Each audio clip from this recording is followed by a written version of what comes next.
का महत्व। एक बार की बात है, स्वामी विवेकानंद एक नदी को पार करना चाहते हैं।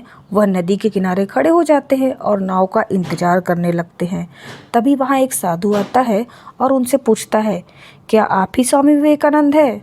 स्वामी जी ने कहा, हाँ, मैं ही स्वामी विवेकानंद हूँ, कहिए। तो वह साधु पूछता है, आप इस नदी के किनारे क्या कर रहे हो?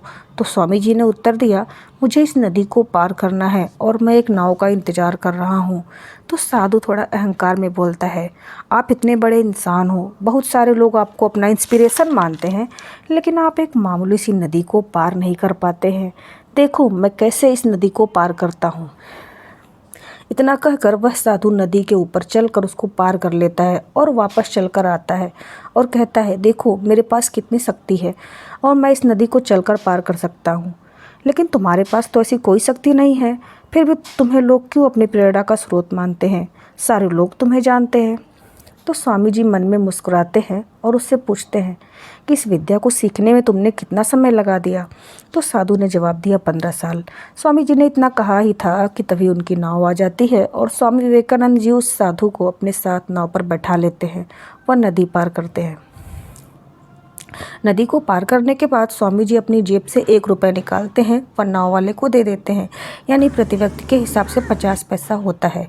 फिर स्वामी जी ने साधु को समझाते हुए कहा, देखो जो काम तुम 50 पैसे में कर सकते थे, इसके लिए तुमने अपने जीवन के 15 साल लगा दिए।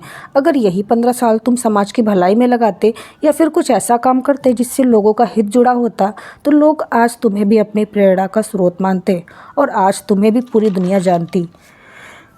दोस्तों, स्वामी जी कहते हैं कि ऐसे तुम्हारे जैसे ऐसे कई सारे लोग हैं जो अपना समय ऐसी ऐसी जगहों पर बर्बाद कर देते हैं जिसका जीवन में कोई भी लाभ नहीं होता है। अगर वास्तव में हम अपने जीवन में सफल बनना चाहते हैं तो हमें अपने समय को सही दिशा में लगाना होगा। और सही दिशा क्या है, वह हर एक व्यक्ति के लिए अलग अलग हो सकती है। वह आपको चूज करना है कि आप अपना कीमती समय किस दिशा में लगाना चाहते हैं। ये फैसला सिर्फ आपके हाथ में है।